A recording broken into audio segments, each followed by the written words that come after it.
থাকবে আর কোরআনের আলো আর হাদিসের আলো।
লিল্লাহে তাকবীর।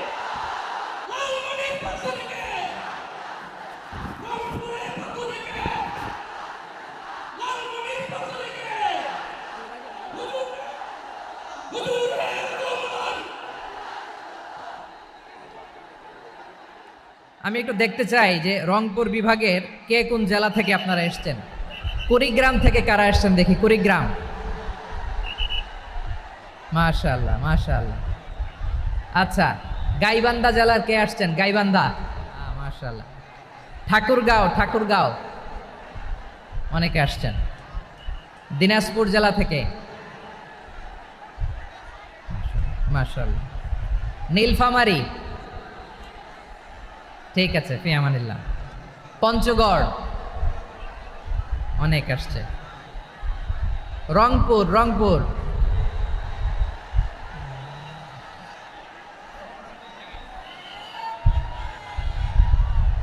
মাশাআল্লাহ মাশাআল্লাহ, ঠিক আছে। মনিরহাটের কারা দেখি? লালমনিরহাট,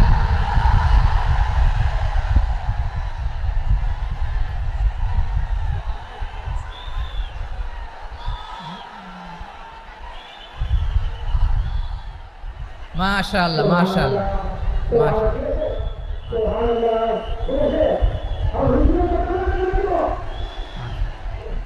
ঠিক আছে। আচ্ছা, এই রংপুর বিভাগের বাইরে থেকে অন্য জেলার কারা কারা? তাও আছে অনেকে, মাশাআল্লাহ। ঠিক আছে ঠিক আছে। আজকের প্রোগ্রামে উপস্থিত আছেন প্রধান অতিথি হিসেবে অধ্যক্ষ আসাদুল হাবিব দুলু ভাই, সাংগঠনিক সম্পাদক বিএনপি জেলা বিএনপি লালমনিরহাট। বিশেষ অতিথি হিসেবে আমাদের অনেক ভাইরা এসছেন, সবাইকে শুকরিয়া জানাই। সভাপতিত্ব করছেন জনাব আব্দুল হাকিম। আইন শৃঙ্খলা বাহিনী, প্রশাসন, শুনেছি আমি প্রায় 5,000 ভলান্টিয়ার্স আপনারা নিয়োগ দিয়েছেন। আলহামদুলিল্লাহ আলহামদুলিল্লাহ। অনেক গোছালো প্রোগ্রাম। ভালোবাসা জানবেন, আমার গহীন থেকে ভালোবাসা নেবেন, শুভেচ্ছা জানবেন সবাই। ঠিক আছে ঠিক আছে। প্রিয় ভাইরা, আমরা আর কাল বিলম্ব না করে মূল আলোচনায় চলে যেতে চাই। আজকে যে টপিকের উপর আমি কথা বলবো, টপিকটা হচ্ছে peaceful coexistence and communal harmony, শান্তিপূর্ণ সহাবস্থান এবং সাম্প্রদায়িক। আমাদের বাংলাদেশে সাম্প্রদায়িক সম্প্রীতি আছে না নাই? আবহমান কাল থেকে আমরা মুসলিম, হিন্দু, বৌদ্ধ, খ্রিস্টান, পাহাড়ি, নৃগোষ্ঠী মিলেমিশে একাকার, আমরা সবাই মিলে বাংলাদেশ। আওয়াজ করে বলেন ঠিক কিনা? আমাদের পারস্পরিক সম্প্রীতি, ভালোবাসা, সৌহার্দ্যপূর্ণ আচরণ, বোঝাপড়া, এটা বেশ মজবুত, বেশ মজবুত। তবে মাঝে মাঝে আমাদের এই সম্প্রীতির ভেতরে অনেকে ফাটল ধরাতে চায়। আমরা যে সুশান্তিতে আছি এটা অনেকের ভালো লাগে না, ঠিক কিনা বলেন?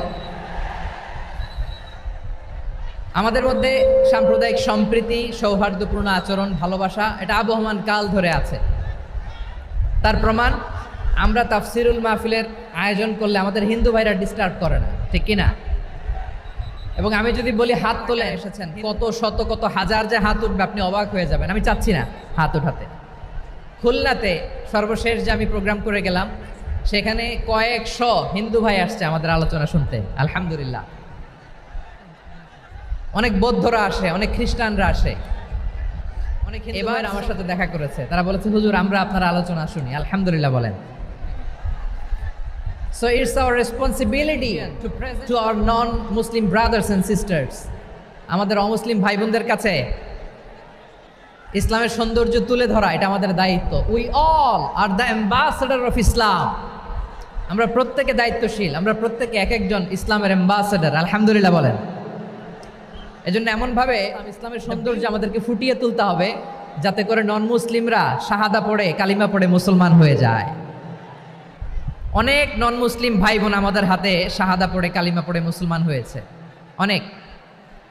সো আমরা যেন এটাকে তুলে ধরতে পারি এবং এই যে সম্প্রীতি, এটাকে যেন আমরা অটুট রাখতে পারি। আদতে আদতে বাংলাদেশের ইতিহাস বলে আমাদের আছে। লালমনিরহাটের ভাইয়ের আওয়াজ করে বলেন, আমাদের দেশে হিন্দু মুসলিম দাঙ্গা আছে? আমরা ভাই ভাই, আওয়াজ করে বলুন তো, আমরা কি ভাই ভাই? কিন্তু কিছু দুষ্ট লোক আছে, তারা আমাদের সম্পর্কের মধ্যে ফাটল ধরাতে চায়, ঠিক কিনা বলেন? মাঝে মাঝে ঝগড়া লাগাতে চায়। দেখবেন পত্রপত্রিকায় দেখা যায় বিভিন্ন ধর্মীয় উপাসনালয়গুলোতে হামলা চালানো হয়। এগুলো রাজনৈতিক উদ্দেশ্যপূর্ণ সম্পর্ক নাই। মৃত্যুদের ব্যাপারে আমাদের সাবধান থাকতে হবে। আমরা সবসময় যেমনি ঐক্যবদ্ধ, ইউনাইটেড থাকি, এই সমস্ত দুর্বৃত্তদের কালো হাত ভেঙে দিতে আমাদের 1 ঘন্টাও লাগবে না। চিল্লায় বলো ঠিক কিনা? আমরা সংঘবদ্ধ থাকবো। এই যে আমাদের পিসফুল কোএক্সিস্টেন্স, শান্তিপূর্ণ সহাবস্থান। হিন্দুরা পূজা করে, যেদিন হিন্দুদের পূজা অনুষ্ঠান, আমরা ওই দিন তাফসির মাহফিল করি না, ঠিক কিনা বলেন? তাফসিরুল কোরআনের প্রোগ্রাম, ওই দিন আমাদের হিন্দু ভাইরা ডিস্টার্ব করে না। সুবহানাল্লাহ। হিন্দুদের পূজা অনুষ্ঠানে মাদ্রাসার ছাত্র যে পাহারা দেয়, গোটা বিশ্বে এরকম দৃষ্টান্ত নজির বিরল, ঠিক কিনা বলেন? আইন শৃঙ্খলা বাহিনীর পাশাপাশি মাদ্রাসার ছাত্ররা যে সেখানে পাহারা দেয়, গোটা পৃথিবীতে এই দৃষ্টান্ত আপনি পাবেন। মাদ্রাসার ছাত্ররা, তারা তো কোরআনের ধারক, তারা হাদিসের ধারক, তারা কেন মন্দির পাহারা দিবে? এই সম্প্রীতিকে ধরে রাখার জন্য, এই সৌহার্দ্যকে ধরে রাখার জন্য, আমাদের পারস্পরিক ভালোবাসাকে অটুট রাখার জন্য। আওয়াজ করে বলতে, এখন বলেন, আমাদের এই ভালোবাসা অটুট থাক, আমরা চাই কি চাই না? আমরা হিন্দু মুসলিম মিলেমিশে শান্তিপূর্ণ সহাবস্থান, সাম্প্রদায়িক সম্প্রীতি। লালমনিরহাটের ভাইয়ের আওয়াজ করে বলুন, এই সাম্প্রদায়িক সম্প্রীতি আমরা চাই কি চাই? আল্লাহ এই দেশকে তুমি বরকতময় করো, বাংলাদেশকে তুমি শান্তিময় করো। আওয়াজ করে সবাই বলেন আমিন। এই জায়গাটাতে সামান্য একটু আওয়াজ হচ্ছিল, এটাও থেমে গেছে, এখন একেবারে everything is in my control. মাশাআল্লাহ। ঠিক আছে, আমি মূল আলোচনায় যাই। প্রিয় ভাইরা, আমি বলেছিলাম আমার আলোচনার বিষয় হচ্ছে শান্তিপূর্ণ সহাবস্থান, সাম্প্রদায়িক সম্প্রীতি। আমরা দেখব ইসলাম আমাদেরকে কি কি দিক নির্দেশনা দেয়। শান্ত হইতে হবে, খরগোশের কানের মতো কান দুটো আমার দিকে করে রাখেন। আমি এখনো উঠে যাব, হাত মারায় লাভ নেই, আমি উঠে যাব। তাকায় থাকো আর কান খাড়া, আওয়াজ হবে না, ঠিক আছে? আমরা দেখব যে রাসূল সাল্লাল্লাহু আলাইহি ওয়াসাল্লাম এই পিসফুল কোএক্সিস্টেন্সের জন্য আমাদের কি গাইডলাইন দিয়েছেন। আমরা 1 2 3 4 করে এগুলো আপনাদের সাথে শেয়ার করব। আমি আপনাদের খেদমতে সূরাতুল আনআমের 108 নম্বর আয়াত তেলাওয়াত করেছি। এখানে আল্লাহ রাব্বুল ইজ্জা ওয়াল জালাল তিনি ইরশাদ করছেন, ওয়ালা তাসুব্বুল ইয়াদউনা মিন দুনিল্লাহি ফায়াসুব্বুল্লাহা আদওয়াম বিগাইরি ইলম কাযালিকা যায়্যান্না লিকুল্লি উম্মাতিন আমালাহুম সুম্মা ইলা রাব্বিহিম মারজি'ুহুম ফায়ুনাব্বিউহুম বিমা কানু ইয়ামালুন। রব্বুল আলামিন বলেন, গোলাম ও আমার ইমানদার বান্দারা শোনো শোনো, ও আমার বিশ্বাসী বান্দারা শোনো শোনো, লা তাসুব্বুল্লাযীনা ইয়াদউনা মিন দুনিল্লাহ ফায়াসুব্বুল্লাহা আদওয়াম বিগাইরি ইলম। ও আমার বিশ্বাসী বান্দারা, আল্লাহকে ব্যতি রেখে, আল্লাহকে বাদ দিয়ে অন্য উপাস্যকে ডাকে, দেবীর পূজা করে তোমরা খবরদার তাদের গালি দিও না। আওয়াজ করে বলেন, কি দিও না? আল্লাহ বলেন, ও বিশ্বাসীরা শোনো, যারা আল্লাহকে বেছে রেখে দেবীর পূজা করে তাদেরকে ডাকে, ওই দেবতাদেরকে তোমরা গালি দিও না। যদি ওই দেবতাদেরকে গালি দাও তাহলে শত্রুতাবশত তারা তোমাদের রব আল্লাহকে গালি দেবে। তোমরা যদি তাদের দেবতাদের গালি দাও, ওরা রেগে তোমার আল্লাহরে গালি দিবে, তাহলে আল্লাহরে গালি খাওয়ানোর কারণ হয়ে গেলাম আমি, ঠিক কিনা বলেন?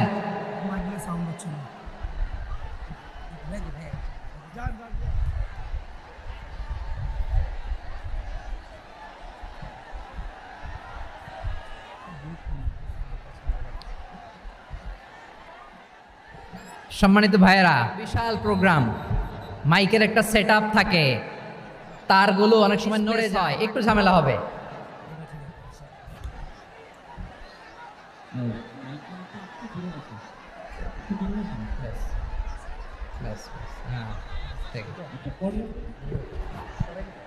ঠিক আছে, একটু সমস্যা হবে মাঝে মাঝে। আপনারা শান্ত থাকলে, শান্ত থাকতে হবে। এইভাবে সাউন্ড নাই, এই নাই, এই বলতে বলতে আমার সময়ও নাই, উঠে যেতে হবে। এগুলো বোকামি। এই বিভাগীয় প্রোগ্রামগুলোতে যাই, চিৎকার চেঁচামেচি করে তোমরা আসো, সময় শেষ, আমাকে উঠে যেতে হয়। আমরা তো বঞ্চিত হলাম। গুরুত্বপূর্ণ অনেক কথা শোনাবো তোমাদের, অনেক। প্রিয় ভাইরা, আপনারা শান্ত হয়ে বসুন, শান্ত হয়ে।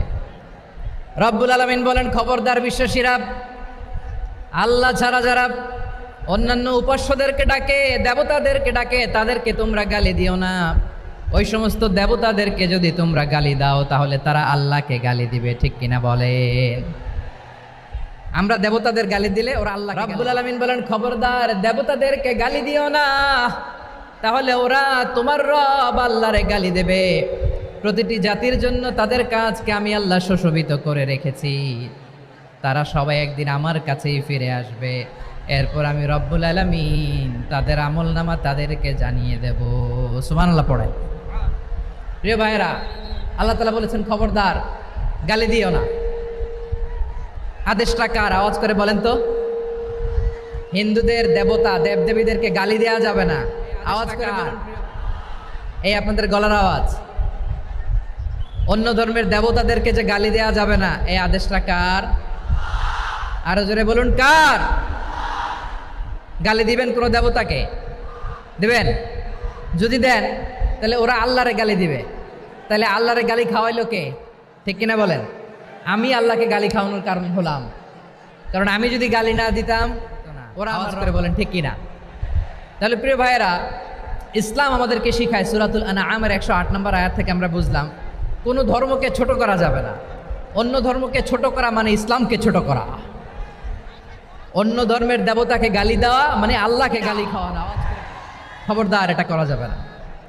আর অন্য ধর্মে দেন ওরা ইসলাম থেকে দূরে সরে যাবে, যাও আর কোনোদিন ইসলামের ধারে কাছে আসবে না। আওয়াজ করে বলেন ঠিক কিনা? কখনো কোনোদিন অন্য ধর্মের দেবতাদেরকে গালি দেওয়া যাবে না। অন্য ধর্মের কোনো দেবতাদেরকে আমরা গালি দিব না। ইসলামের beauty, the beauty of Islam, ইসলামের সৌন্দর্যকে আমরা তুলে ধরব। আমরা যদি বিশ্বনবী সাল্লাল্লাহু আলাইহি ওয়াসাল্লামের জীবনের দিকে তাকাই, বিষ্ণু ইসলাম মক্কাতে কিংবা মদিনাতে অন্য ধর্মের লোকদের সাথে খুব পিসফুলি লাইফ লিড করেছেন। হোক মুশরিক, হোক খ্রিস্টান, হোক ইহুদি, বিশ্বনবী সবার সাথে মিলেমিশে ছিলেন। আলহামদুলিল্লাহ, ইসলাম হচ্ছে পিসফুল রিলিজিয়ান। অন্য ধর্মের প্রতি সহনশীলতার সবক ইসলাম আমাদেরকে দেয়। কিন্তু প্রতিটি মুসলিমের এটা মনে রাখতে হবে, আল্লাহর কাছে পছন্দনীয় গ্রহণযোগ্য ধর্ম, জীবনাদর্শ একটি। বলেন সেটা কি? লালমনিরহাটের ভাইয়েরা আওয়াজ করে বলুন, আল্লাহর কাছে মনোনীত ধর্ম। এজন্য রব্বুল আলামিন বলেন, ইন্নাদ-দীনা ইনদাল্লাহিল ইসলাম, আল্লাহর কাছে মনোনীত গ্রহণযোগ্য অ্যাকসেপ্টেড ধর্ম মতাদর্শ একটা, সেটা হলো ইসলাম। ইসলাম ছাড়া অন্য কোনো ধর্ম যদি কেউ তালাশ করে, তার ওই ধর্ম আল্লাহ গ্রহণ করবে না। ইসলামি দীনান ফালাই ইউকবালা মিন ওয়া হুয়া ফিল আখিরাতি মিনাল খাসিরিন।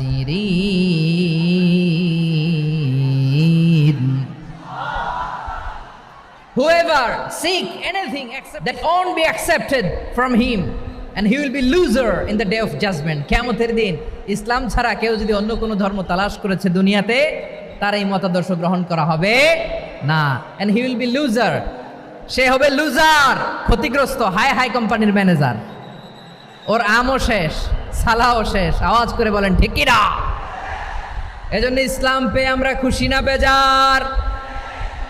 প্রত্যেক নামাজ শেষে আমরা আল্লাহরে বলি, আল্লাহ রাদিতু বিল্লাহি রাব্বা ওয়া বিল ইসলামি দীনা ওয়া বি মুহাম্মাদিন নাবিয়ান ওয়া রাসূলা।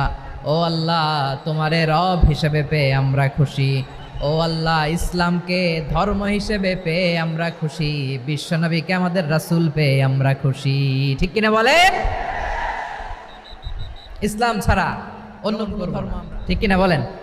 আল্লাহর কাছে অ্যাকসেপ্টেড রিলিজিয়ান একটা, সেটা ইসলাম।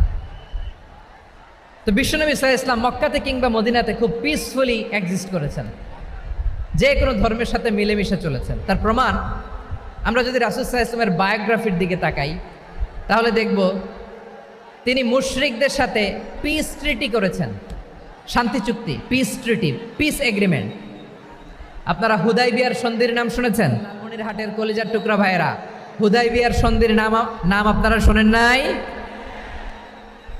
6ষ্ঠ হিজরিতে বিষ্ণু ঈসা ইসলাম মুশরিকদের সাথে এই ট্রিটি করেছেন, চুক্তি। কাদের সাথে? মুশরিকদের সাথে। আমরা তো মুসলমান বসতে পারি না। আমরা দুই মুসলিম ভাই একসাথে বসে চা খেতে পারি না, গল্প করতে পারি না। বিষ্ণু ঈসা ইসলাম মুশরিকদের সাথে ট্রিটি করেছেন, হুদাইবিয়ার সন্ধি। এই সন্ধির আগে মক্কা থেকে কেউ মদিনায় যেতে পারে না, মদিনা থেকে কেউ মক্কায় যেতে পারে না। কিন্তু এই সন্ধির পরে ট্রাফিক স্বাভাবিক হয়ে গেল। মক্কার লোকেরা মদিনায় আসতে পারে, মদিনার লোকেরা মক্কায় আসতে পারে। এটাকে বলে সুলহে Hudaibiya, the peace agreement of Hudaibiya, শান্তি চুক্তি। আমরা পৃথিবীতে এখন অনেক শান্তি চুক্তির নাম শুনি, এগুলো হুদাইবিয়া থেকে কপি করা। আল্লাহু আকবার। তাহলে বিশ্বনবী সাল্লাল্লাহু আলাইহি সাল্লাম শান্তিপূর্ণ সহাবস্থানে বিশ্বাসী ছিলেন। মুসলমানেরা যে অন্য ধর্মের প্রতি সহনশীল, তার প্রমাণ হচ্ছে এই পিস ট্রিটি। শুধু তাই নয়, মাইকের সাউন্ডটা একটু বাড়াই দিতে হবে, খুব দুর্বল, একটু মজবুত করতে হবে, আর একটু ক্লিন করতে হবে।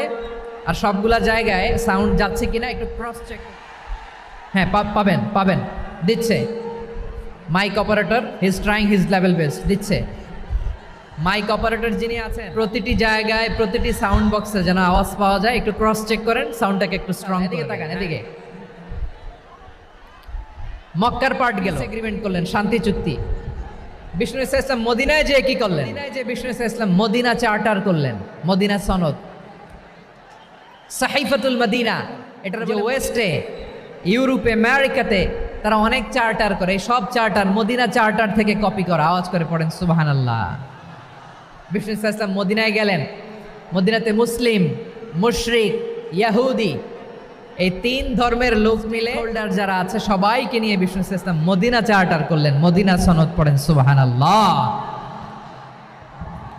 শুধু তাই নয়, মক্কাতে বিশ্বনবী পিস এগ্রিমেন্ট করলেন, শান্তি চুক্তি মুশরিকদের। মদিনাতে যে বিশ্বনবী মদিনা চার্টার করলেন, মদিনা সনদ করলেন ইহুদিদের সাথে। আবার মদিনাতে বিশ্বনবী ইহুদিদের সাথে পিস ডায়ালগ করলেন, ইন্টারফেথ ডায়ালগ করলেন, আন্তধর্মীয় সংলাপ করলেন। যেই সংলাপের মূল ভিত্তি ছিল তাওহীদ। মূল ভিত্তি ছিল কি? বিশ্বনবী ইহুদিদেরকে ডাকলেন, আহ্বান করলেন, কুলিয়া আহলাল কিতাবি তাআলাউ ইলা কালিমাতিন সাওয়ানা ওয়া বাইনাকুম আল্লা না'বুদা ইল্লাল্লাহ ولا نشرك ولا يتخذ بعضنا بعضا أربابا من دون الله فإن تولوا فقولوا اشهدوا بأننا مسلمون سبحان الله। বিশ্বনবী মদিনার ইহুদিদের ডেকে বললেন, ও ইহুদিরা, শোনো শোনো, আসো এমন একটা আদর্শের প্রশ্নে আমরা একত্রিত হই যে আদর্শও করেছে, আমিও করি, যে আদর্শের কথা তোমাদের পবিত্র ধর্মগ্রন্থগুলোতে আছে, আমার কোরআনেও আছে। সেটা হলো তাওহীদ। ছাড়া কারো ইবাদত করব না, আল্লাহর সাথে কাউরে শরীক করব না, আল্লাহ ছাড়া কাউরে রব মানব না। পড়েন সুবহানাল্লাহ। তাহলে আমার প্রিয় লালমনিরহাটের ভাইরা চার্টার করলেন, মদিনা সনদ, পিস ডায়ালগ করলেন, শান্তির সংলাপ,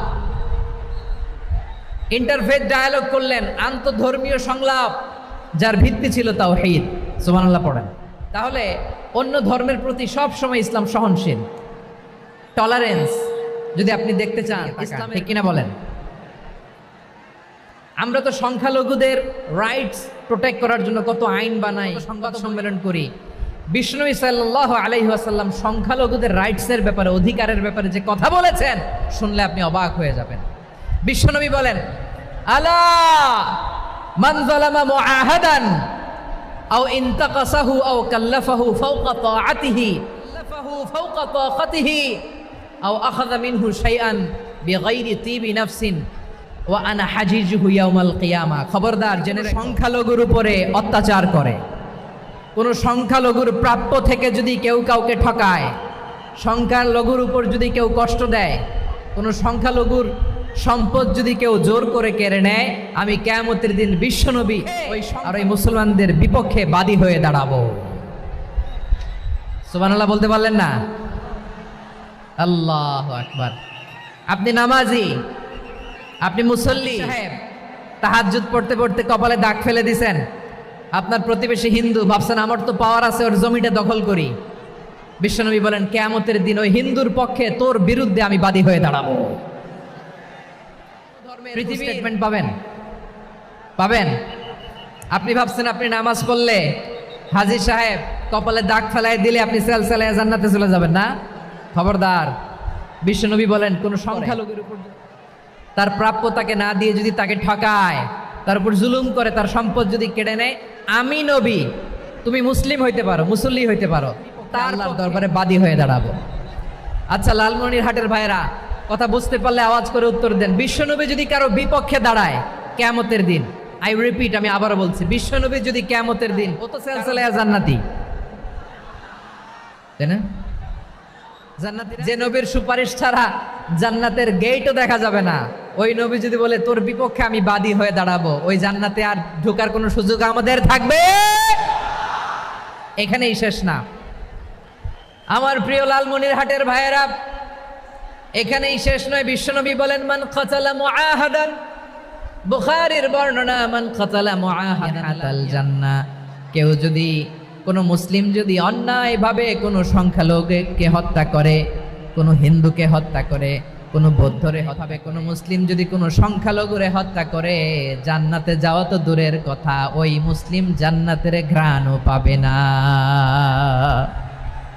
সেই বুখারীর বর্ণনা, মান খাতালা মুআহাদান লাম ইয়ারাহ রাইহাতাল জান্নাহ ওয়া ইন্না রিহাহা লা ইউজাদু মিন মাসিরাতি 40 আমা, যে জান্নাতের ঘ্রাণ 40 বছর দূরের রাস্তা থেকেই পাওয়া যায়। সুবহানাল্লাহ পড়েন। প্রিয় ভাইরা, এখান থেকে জান্নাতে পৌঁছতে লাগবে 40 বছর। এত দূর, কত বছর? সবাই বলেন কত বছর? এখান থেকে জান্নাতে পৌঁছতে লাগবে 40 বছর। এত দূরে থাকতেই জান্নাতের ঘ্রাণ আপনার নাকে এসে ধাক্কা মারবে। বিষ্ণুই বলেন, যে ব্যক্তি কোনো সংখ্যালঘুকে হত্যা করে জান্নাতের ঘ্রাণ তো পাবেই, জান্নাতে তো ঢুকতে পারবেই না, জান্নাতের ঘ্রাণও তার নাকে লাগবে না। পড়েন না আউযুবিল্লাহ। তাহলে সংখ্যালঘুদের ব্যাপারে ইসলামে অধিকার দেয়া আছে না নাই? লালমনিরহাটের ভাইয়ের আওয়াজ করে বলেন, আমার সংখ্যালঘু হিন্দু ভাইদের রাইটস, অধিকার আমাদের ইসলামে প্রোটেক্টেড আছে না নাই? এখানেই শেষ না। বিষ্ণু ইসলাম আপনার অমুসলিম প্রতিবেশীর সাথে ভালো আচরণ করতে বলেছে। আমাদের হয় না এটা মুসলিম পাড়া, ওটা বৌদ্ধ পাড়া, হয় না? অনেক সময় হয় না এটা আমাদের মুসলিম পাড়া, ওইটা হিন্দু পাড়া, এরকম আছে না নাই? লালমনিরহাটে নাই না? আছে? হিন্দু যদি আপনার প্রতিবেশী হয় কি করবেন? ওরে কষ্ট দিবেন নাকি? কেন? ও তো হিন্দু, ও তো আমার আল্লাহরে ডাকে না, ওরে কষ্ট দিলে জায়েজ হবে না? খবরদার। বিষ্ণু ইসলাম বলেন, মান কানা ইউমিনু বিল্লাহ ওয়াল ইয়াউমিল আখির ফালিউকরিম জারাহ, যে আল্লাহ বিশ্বাস করে আর আখিরাতে বিশ্বাস করে সেজন্য প্রতিবেশীর সাথে ভালো আচরণ করে। সুবহানাল্লাহ। কলিজা জুড়ায় যায় না আমার নবীর কথাগুলো শুনলে? যে আল্লাহ বিশ্বাস করে, যে আখিরাতে বিশ্বাস করে সেজন্য প্রতিবেশীর সাথে ভালো আচরণ করে। এখানে বলছে মুসলিম প্রতিবেশী বলছে, নামাজি প্রতিবেশী বলছে, আল্লাহওয়ালা প্রতিবেশী বলছে না। প্রতিবেশী আস্তিক হোক নাস্তিক হোক, প্রতিবেশী মুমিন হোক মুশরিক হোক, প্রতিবেশী হইলেই তার সাথে ভালো আচরণের দরকার আছে না নাই? আমার প্রিয় লালমনিরহাটের ভাইয়েরা, বিষ্ণু ইসলাম ওনার ইহুদি প্রতিবেশীদের দেখাশোনা করতেন। আওয়াজ না শোনা যাক, আমারও তো দেখা যায়, আমারও তো দেখা যায়। তাকায় থাকেন, তাকায় থাকলে সওয়াব হবে। কোরআনের কথা যেখান থেকে হয় এদিকে তাকায় থাকলেই বরকত। তাকায় থাকেন। জি জি, মাইক, আমি তার মাইক ঠিক করতে আসি না এদিকে, এই মাইক ঠিক করব, ওই মাইক ঠিক করব, ওদিকে পাইলট বলবে হুজুর চলে আসেন। জি বসুন, বসুন, মাশাআল্লাহ। হ্যাঁ, খুব শান্ত, ঠিক আছে। পুলিশ ভাইরা না খেয়ে দিনরাত আপনারা যাতে সুশৃঙ্খল একটা প্রোগ্রাম উপহার পান এটাই চেষ্টা করতেছে, আপনাদেরকে কষ্ট দিতে আসে নাই, একটু একটু সহযোগিতা করেন। জি মাশাআল্লাহ, হ্যাঁ ঠিক আছে। আমার প্রিয় ভাইরা, প্রতিবেশী আস্তিক হোক নাস্তিক হোক, মুসলিম হোক হিন্দু হোক, তার সাথে ভালো আচরণ করতে হবে। বিষ্ণু ইসলাম ওনার ইহুদি প্রতিবেশীর বাসায় যেতেন। কোন প্রতিবেশী? ইহুদি। আওয়াজ করে বলেন কোন প্রতিবেশী? ইহুদি। এক ইহুদি কিশোর বিষ্ণু ইসলামের খেদমত করতে, ইহুদি ছেলে আমার নবীর খেদমত করতো, তারা ছিল নবীর প্রতিবেশী। তো অনেক দিন হয় ইহুদি ছেলেটা আসে না। বিষ্ণুনবী খোঁজ দিলেন, ঘটনা কি? একটা ইহুদি ছেলে না আমার খেদমতে আসতো, ছেলেটা কই? খোঁজ নিয়ে জানলেন ছেলেটা অসুস্থ। বিষ্ণু ইসলাম ওই ইহুদির বাড়িতে চলে গেলেন ওই ছেলেটাকে দেখা করার জন্য, ভিজিট করার জন্য। সুবহানাল্লাহ পড়বেন না? গেলেন, যে দেখে ইহুদি ছেলেটা মুমূর্ষ, যান যান যায় যায় ভাব, বিছানায় পড়ে আছে, তার বাবা দাঁড়ানো।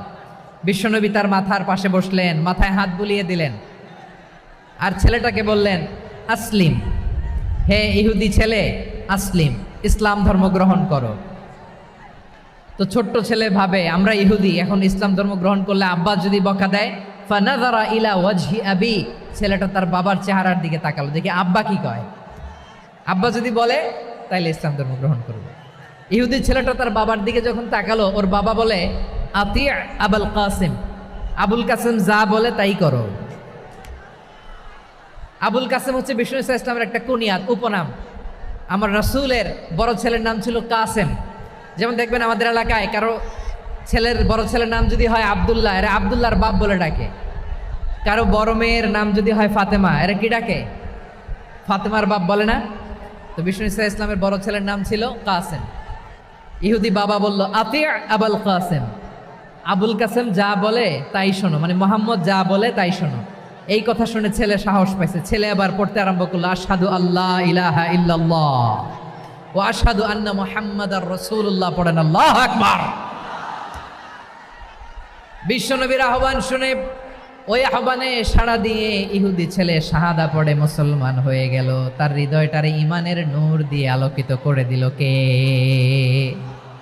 প্রিয় ভাইরা, এবার রাসূল সাল্লাল্লাহু আলাইহি ওয়াসাল্লাম বের হয়ে আসলেন ঘর থেকে আর বললেন আলহামদুলিল্লাহিল্লাযী আনকাযাহু মিনান নার। প্রশংসা সে আল্লাহর, যে আল্লাহ জাহান্নামে চলে যাচ্ছিল প্রায় এমন একটা লোককে মুহূর্তের মধ্যে কালেমায়ে শাহাদাতের বদৌলতে জান্নাতি বানায় দিলেন। আওয়াজ করে পড়েন সুবহানাল্লাহ। এই হাদিস থেকে আমরা কি শিখলাম? What is the moral of the story? এক নম্বর স্টোরি হলো, প্রতিবেশী ইহুদি হোক হিন্দু হোক, যাবেন, সুসম্পর্ক রাখবেন, উপহার দিবেন, বিপদে পাশে দাঁড়াবেন, তাইলেই তো আপনাদের প্রতি, মুসলমানদের প্রতি তারা আকৃষ্ট হবে, ঠিক কিনা বলেন? আপনি যদি হিন্দুদের সাথে বৌদ্ধদের সাথে নাই মিশেন, নাস্তিকের কাছে নাই যান, তো ইসলামের সৌন্দর্যটা ওরা বুঝবে কেমনে? আমার অনেক হিন্দু পরিচিত ভাই আছে, ওরা আমাদের ইফতারির প্রোগ্রামে এসে একসাথে ইফতারি করে। অনেক মদখোর আমার সাথে বসে একসাথে ডিনার করে, হাফ প্যান্ট পরা, গলায় স্বর্ণের চেইন, হাতে স্বর্ণের ব্রেসলেট, আইসা আমার সাথে ডিনার করছে, আছে এরকম। গাঁজাখোর, আমি বলি আসো, welcome welcome to my dinner, আসো বসো। বসলেই তো আমি ওর ডিএনএ, চিন্তার ডিএনএ চেঞ্জ করে দেওয়ার সুযোগ পাবো। চিল্লায় বলো ঠিক কিনা? আসতে হবে আমার কাছে। Hour door is open, the door of Islam is open 24/7। সব সময় আমাদের ইসলামের দরজা আমার অমুসলিম ভাইদের জন্য খোলা আছে না নেই? এই হাদিস থেকে দুইটা শিক্ষা। এক নম্বর শিক্ষা, প্রতিবেশী মুসলিম হোক অমুসলিম হোক, যান, অসুস্থ হইলে একটু আপেল নিয়ে যান, আঙ্গুর নিয়ে যান, কমলা নিয়ে যান, তাদের সাথে ভালো আচরণ করেন। ইসলামের বিউটি দেখে, সৌন্দর্য দেখে অবাক হবে, নসিব ভালো হলে কোনোদিন কালিমা পড়ে মুসলমান হয়ে যাবে, ঠিক কিনা বলেন? তাহলে অমুসলিমের সাথে ভালো সম্পর্ক। বিশ্বনবী ইহুদির বাড়িতে গেলেন, ইহুদির বাড়ি, আর আমার মুসলমান ভাই আমার কাফের বলে, এরকম আছে না নাই? মুসলিমরা দেখতে পারে না, সহ্য করতে পারে। বিশ্বনবী সাল্লাল্লাহু আলাইহি ওয়াসাল্লাম ইহুদির বাড়িতে গেলেন, এটা একটা শিক্ষা। আরেকটা শিক্ষা হলো, ভাইরা ধাক্কা মেরে এসে সামনে এসে কি লাভ? প্রোগ্রাম তো শেষ হচ্ছে, এখনই শেষ হচ্ছে। তো এই যে আমাদের বকশি ভাই ওয়াদা নিল, হাত তোলালো, মিম বলে এত কথা বলল, তো আমি জেলায় জেলায় যে খালি হাত নাড়াই তোমাদের জন্য নাকি? হ্যাঁ, হাত নাড়াই শুধু। এই ধাক্কাইতে ধাক্কাইতে এদিকে এসে হাত নাড়াইতেছে, হয়েছে তো, দেখলাম তো, ঠিক আছে, মাশাআল্লাহ, অনেক সুশৃঙ্খল, অন্যান্য যে কোনো জেলার জন্য সুশৃঙ্খল। আমার দিকে তাকাও, আমার দিকে তাকাও, ঠিক আছে। এই যে দাঁড়িয়ে আছে, একটা ছেলে নড়ে না, দেখছেন? মাশাআল্লাহ মাশাআল্লাহ মাশাআল্লাহ। হ্যাঁ, এইভাবেই। আর কয়েকটা মজাদার কথা আছে, শোনো। এই হাদিস থেকে আমাদের শিক্ষা হলো, আমার প্রতিবেশী যেই ধর্মের হোক আমি সম্পর্ক রাখবো। অসুস্থ হলে যাব, কি বলেন ভাইরা? যাবেন না? যাবেন না আপনারা? আচ্ছা, 2 নম্বর শিক্ষা হলো, বিষ্ণু ইসা ইসলামের খাদেম ছিল ইহুদি, এতদিন খেদমত করলো, একদিনও বিশ্বনবী ওরা কালিমার দাওয়াত দেয় নাই। কারণ কি? বিশ্বনবী একটা ভালো সময়ের অপেক্ষা করতেছিলেন, প্রপার টাইমিং। দায়ীর কাজ হচ্ছে দায়ী ইলাল্লাহ, সে হচ্ছে সুযোগ সন্ধানী। দায়ী সুযোগ খোঁজে, কখন দাওয়া দিলে ব্যাটে বলে হবে, ঝোপ বোঝে কোপ মারে, ঠিক কিনা বলেন? বিষ্ণু ইসা ইসলাম ভালো সময়ের অপেক্ষা করতেছিলেন, দেখি ভালো সময় আসুক আসুক আসুক আসুক। আস্তে আস্তে এমন সময় আসছে, ছেলে এবার মুমূর্ষ, অসুস্থ ব্যক্তির হৃদয় অত্যন্ত নরম থাকে। হসপিটালে যখন কেউ যায় তার হৃদয়টা বড্ড নরম থাকে, মৃত্যুর ভয়ে তার অন্তরটা নরম থাকে, ঠিক কিনা বলেন? এই প্রপার টাইমিং এর অপেক্ষা করতেছিলেন। যখনই টাইমিং পেয়েছেন, দাওয়াত দিলেন, পড়ো লা ইলাহা ইল্লাল্লাহ, সুবহানাল্লাহ পড়েন সবাই। তাহলে ইসলাম অমুসলিম প্রতিবেশীর সাথে ভালো আচরণ করতে বলে। ইসলাম অমুসলিম মাতা পিতার সাথেও ভালো আচরণ করতে বলে। মাতা পিতা যদি অমুসলিম হয়, তারা ফেলে দিতে পারবেন? পারবেন? আমার লালমনিরহাটের ভাইয়েরা, অনেক হিন্দু ছেলে আমাদের হাতে শাহাদা পড়ে মুসলিম হয়, কিন্তু ওর মা মুসলমান হয় নাই, বাবাও হয় নাই, এরকম আছে না নাই? তো ও হয়েছে মুসলিম, মা বাপ হিন্দু, এখন মা বাপ কি বাদ? হ্যাঁ, মা বাপ বাদ দেয়া যাবে? যেই মা আপনারে 9 মাস 8 মাস পেটে ধারণ করলো, আপনার মায়ের নার ছেঁড়া ধন, আপনি ওই মারে বাদ দিতে পারবেন? যে মায়ের বুকের তাজা দুধ খেয়ে আপনি আজকে বাড়ন্ত তাজা তরতাজা, ওই মারে বাদ দেয়া যাবে? মায়ের এক ধারে দুধের দাম, কাটিয়া গায়ের চাম, পাপুষ বানাইলে ঋণের শোধ হবে না, এমন দরদি ভাবে কেউ হবে না আমার মাহা গো। মায়ের এক ধারে দুধের দাম, কাটিয়া গায়ের চাম, পাপুষ বানাইলে ঋণের শোধ হবে না, এমন দরদি ভাবে কেউ হবে না আমার মাহা গো। ঠিক কিনা? মাকে তো বাদ দেওয়া যায় না। وَقَضَى رَبُّكَ أَلَّا تَعْبُدُوا إِلَّا إِيَّاهُ وَبِالْوَالِدَيْنِ إِحْسَانًا। আল্লাহ বলে অবধারিত দুইটা ভার্ডিক তোমাদের জন্য, এক আল্লাহর ইবাদত করবা আর মা বাবার প্রতি ইহসান করবা। আদেশটা কার? মা বাবার প্রতি ইহসান করতে হবে। আমার মা হিন্দু হোক ভালো আচরণ করতে হবে, বৌদ্ধ হোক ভালো আচরণ করতে হবে। আমার যে সমস্ত হিন্দু ভাইয়েরা মুসলিম হয়েছ, তোমাদের মা বাবা এখনো মুসলমান হয় নাই, তাদের সাথে ভালো আচরণ করতে হবে। আপনাদের খেদমত নিজে করতে হবে অথবা খেদমতের ব্যবস্থা করাই দিতে হবে। মান্থলি যে খরচ লাগে এটা দিতে হবে। আরে তুমি এখন মুসলিম, তোমার মা বাবা হিন্দু, এখনই তো সুযোগ ইসলামের সৌন্দর্য দেখানো। এখন মা বাবা যদি দেখে আরে এটা হিন্দু থাকতে তো বদমাইশ ছিল, বেয়াদব ছিল, কি এমন ধর্ম সে গ্রহণ করলো যেটা গ্রহণের সাথে সাথে সে পাল্টে গেল? কি এমন ধর্ম সে গ্রহণ করেছে যেটা তার জীবনকে আলোকিত করে দিয়েছে? নসিব ভালো হইলে তারাও কালিমা পড়ে মুসলমান হয়ে যাবে। বিষ্ণু ইসা ইসলামের স্ত্রীর নাম ছিল আয়েশা রাদিয়াল্লাহু তাআলা আনহা, আবু বকর রাদিয়াল্লাহু তাআলা আনহুর মেয়ে। আবু বকর রাদিয়াল্লাহু তাআলা আনহুর আরেক মেয়ের নাম হচ্ছে আসমা। কি নাম? দুজনই আবু বকর রাদিয়াল্লাহু তাআলা আনহুর মেয়ে, আসমা আর আয়েশা। নাম দুইটা কেমন লাগে? আসমা নামটা কেমন লাগে? আয়েশা নামটা কেমন লাগে? সবার ভালো লাগে নাই? নাম দুটো আপনাদের ভালো লাগে? লালমনিরহাটে অনাগত যদি কন্যা সন্তান হয়, যদি মনে চায় আসমা রেখে দিতে পারবেন, যদি মনে চায় আয়েশা রেখে দিয়েন। দেশে বিদেশে এয়ারপোর্টে রাস্তাঘাটে শুধু বলে হুজুর একটা নাম দেন, আমার ছেলের একটা নাম দেন, মেয়ের একটা নাম দেন। তো আমার মনে আছে যশোরের 8 দিনের মাহফিলে আমি একটা দুইটা নাম দিয়েছিলাম। আজকে লালমনিরহাটের এই প্রোগ্রামে কন্যা সন্তান যদি হয় দুটা নাম দিলাম, আসমা কিংবা আয়েশা। ইনশাআল্লাহ পড়েন। দুজন বোন, এক মায়ের না, বাবা এক মা দুইজন। আয়েশা রাদিয়াল্লাহু তাআলা আনহার মায়ের নাম উম্মে রুমান, আর আসমা রাদিয়াল্লাহু তাআলা আনহার মায়ের নাম কুতাইলা বিনতে আব্দুল উজ্জা।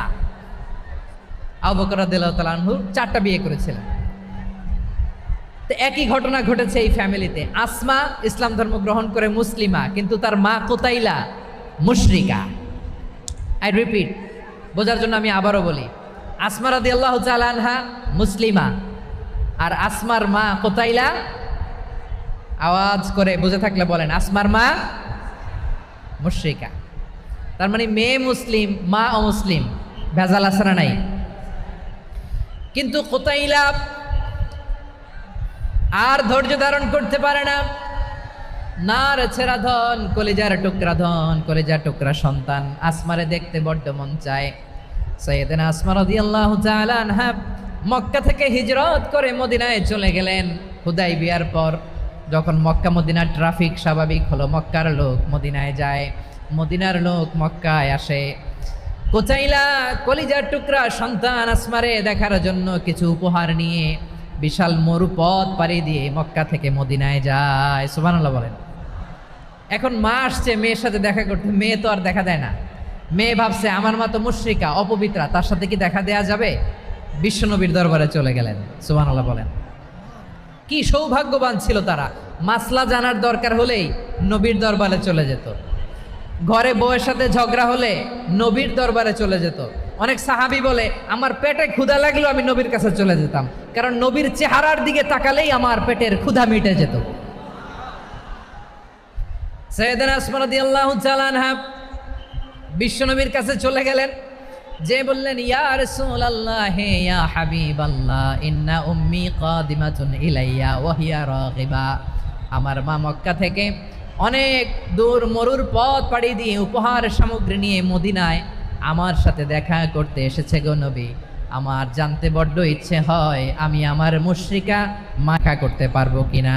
আফা আসিলুহা, আগে যেমনি আমি আমার মায়ের সাথে ভালো আচরণ করতাম, যেমনি আমি আমার মায়ের সাথে সদাচরণ করতাম গো নবী, এখন আমি মুসলিমা মা মুশরিকা, এখনো কি আগের মতো সদাচরণ করতে পারবো নাকি? বিশ্বনবী বললেন নাম সিলিহা, হ্যাঁ রে আসমা, অবশ্যই অবশ্যই, আগে ঠিক যেমন তুমি তোমার মায়ের সাথে ভালো আচরণ করতে এখনো তেমনি আগের মতো ভালো আচরণ করবা। আওয়াজ করে পড়েন সুবহানাল্লাহ। কি ইসলাম আমরা পেয়েছি! কত ব্রড মাইন্ডেড আমাদের ইসলাম, কত ওপেন মাইন্ডেড ইসলাম, কত ওপেন আপ করতে পারে, চিন্তা করতে পারেন। বিষ্ণু বললেন হ্যাঁ অবশ্যই, নাম সুলিহা, আগে যেমনি ভালো আচরণ করছো আসমা এখন ওইরকমই করো, পারলে আরো বাড়ায় করো। সুবহানাল্লাহ বলেন। তাহলে আমার যে হিন্দু ভাইয়েরা, হিন্দু বোনেরা ইমানের বদৌলতে দৌলতে আপনি ধন্য হয়েছেন, আপনার আম্মা আব্বা এখনো মুসলমান হয় নাই, তাদের জন্য দোয়া করেন, তাদের জন্য দোয়া করেন, আল্লাহ যেন তাদেরকেও ইমানের দৌলত দান করে। আমরা সবাই পড়ি আমিন, আরো জোরে পড়েন আমিন। এখন বলেন ইসলাম কি ন্যারো মাইন্ডেড রিলিজিয়ান না ব্রড মাইন্ডেড? লালমনিরহাটের যুবক ভাইরা আওয়াজ করো, ইসলাম কি ন্যারো মাইন্ডেড না ব্রড মাইন্ডেড? কতটা ব্রড মাইন্ডেড দেখেন। বিশ্বনবী সাল্লাল্লাহু আলাইহি সাল্লাম অমুসলিমরা যদি নবীকে উপহার দিত, ওই উপহারও বিশ্বনবী গ্রহণ করতেন। সুবহানাল্লাহ পড়েন। আপনার অমুসলিম বন্ধু যদি উপহার দেয় সেটাও আপনি নিতে পারবেন, যেটা নেওয়া জায়েজ। কিন্তু আপনার বন্ধু যদি আপনার মদের বোতল দেয়, নিতে পারবেন? হ্যাঁ, মদের বোতল দিলে পারবেন না। আপনার বন্ধু যদি আপনার পর্ক দেয়, পর্ক শুকরের গোশত মিশ্রিত কোনো খাবার, ওটা নিতে পারবেন না। হালাল যে কোনো জিনিস নিতে পারবেন। বিশ্বনবী সাল্লাল্লাহু আলাইহি ওয়াসাল্লাম অমুসলিমদের দেয়া হাদিয়া গ্রহণ করতেন। কেমন নবী ছিলেন! আমার নবীরে চিনে নেন, আমার নবীর অ্যাটিটিউড জেনে নেন। বিশ্বনবী সাল্লাল্লাহু আলাইহি ওয়াসাল্লাম যখন কোনো জনপদে যেতেন 3টা অপশন নিয়ে যেতেন। প্রিয় ভাইয়ের আওয়াজ করে বলতে হবে, কোনো জনপদে গেলে আমার নবীর অপশন থাকতো কয়টা? আমার মতো 3 আঙ্গুল উঁচু করে দেখান আর বলুন, আমার নবী কোনো জনপদে গেলে কয়টা অপশন নিয়ে যেতেন? 1 নম্বর অপশন আসলিম তাসলাম। নতুন এলাকায় গেলে বলতেন আসলিম তাসলাম, ইসলাম ধর্ম গ্রহণ করো, শান্তিতে থাকবা, আমার ভাই হয়ে যাবা, আমরা ভাই ভাই। ইসলাম মানো, আমরা ভাই ভাই। অপশন নাম্বার কত? 1। যদি বলে না ইসলাম মানবো না, ওকে, অপশন নাম্বার 2, মুসলিম হওয়ার দরকার নাই, লা ইকরাহা ফিদ্দিন, ইসলামে কোনো বাড়াবাড়ি নাই। খ্রিস্টান আছো থাকো, বৌদ্ধ আছো থাকো, ইহুদি থাকতে চাও থাকো, কিন্তু আমরা যেহেতু রিজিওনাল সুপার পাওয়ার, আমাদের আন্ডারে থাকো, ট্যাক্স দিয়া থাকো, এটার বলে জিজিয়া। আলেম যারা আছেন বুঝবেন, এটার আরবিতে কি বলে? জিজিয়া। You pay us the tax, we will give you the security. তোমরা ট্যাক্স দিবা, আমরা সিকিউরিটি দিব, আমাদের আওতায় থাকবা, কেউ তোমাদেরকে আক্রমণ করতে পারবে না, আমরা নিরাপত্তা দিব। সুবহানাল্লাহ বলেন। এটা অপশন নাম্বার কত? আচ্ছা, বুঝে থাকলে বলেন 1 নম্বর অপশন কি ছিল? ইসলাম। ইসলাম মানো, শান্তিতে থাকবা, ভাই ভাই, আমরা ভাই ভাই। অপশন নাম্বার 2, ট্যাক্স দাও, আমরা নিরাপত্তা দিব, মুসলিম হওয়া লাগবে না। এখন 1 নম্বরও মানে না, 2 নম্বরও মানে না, মুসলিম হব না, ভালো, খ্রিস্টান থাকো, ট্যাক্স দাও, আমরা সিকিউরিটি দিব না, এটাও মানি না। বিষ্ণু বলেন তাহলে তলোয়ার আমাদের আর তোমাদের মাঝে ফায়সালা করবে। মুসলিমও হব না, ট্যাক্স দিবা, নিরাপত্তা দিব, আমরা সুপার পাওয়ার, আমাদের আন্ডারে থাকবে, এটাও না। তাহলে তোমাদেরকে তো আমরা বিশ্বাস করতে পারি না, কখন না কখন বিশ্বাসঘাতকতা করো, কার সাথে মিলে হাত মিলাও, তলোয়ার আমাদের মাঝে ফায়সালা করবে। তখন তিনি জেহাদের সশস্ত্র সংগ্রামের ঘোষণা দিতেন। সুবহানাল্লাহ পড়েন। দেখেন, পশ্চিমারা জেহাদকে এইভাবে চিত্রায়িত করে না। ওরা জেহাদ বলতে বোঝায় তলোয়ার, হাত কাটো, গলা কাটো, না। জেহাদ সশস্ত্র সংগ্রাম 3 নম্বরে। অধিকাংশ ক্ষেত্রেই বিশ্বনবীর সুন্দর আচরণ দেখে, আরে আমার নবীর যে নুরানি চেহারা, অনেকে তো কেবল সিরেফ চেহারাটা দেখেই কালিমা পড়ে মুসলমান হয়ে গিয়েছে। যারা মুসলিম হয় নাই তারা তাদের ইসলামেই বলবৎ ছিল, ট্যাক্স দিয়ে ইসলামের আন্ডারে ছিল। যারা এটাও মানে নাই ওইটাও মানে নাই তাদের বিরুদ্ধে জেহাদ। বিষ্ণু ইসলাম 7ম হিজরিতে যখন খায়বার বিজয়ের পরে ইসলাম রিজিওনাল সুপার পাওয়ার হিসেবে আত্মপ্রকাশ করলো, বিশ্বনবী চিঠি লিখলেন অন্যান্য সুপার পাওয়ারের কাছে, রাষ্ট্রীয় চিঠি লেখে এক রাষ্ট্রপ্রধান আরেক রাষ্ট্রপ্রধানের কাছে, ঠিক কিনা বলেন? জানেন না আপনারা? এই যে 24-এর ছাত্র নাগরিক অভ্যুত্থানে, এই অভ্যুত্থান যখন শুরু হয় আমি তখন সাউথ আফ্রিকাতে একটা স্ট্যাটাস দিয়েছিলাম, কোটা নয় গোটা দেশ সংস্কার করা লাগবে।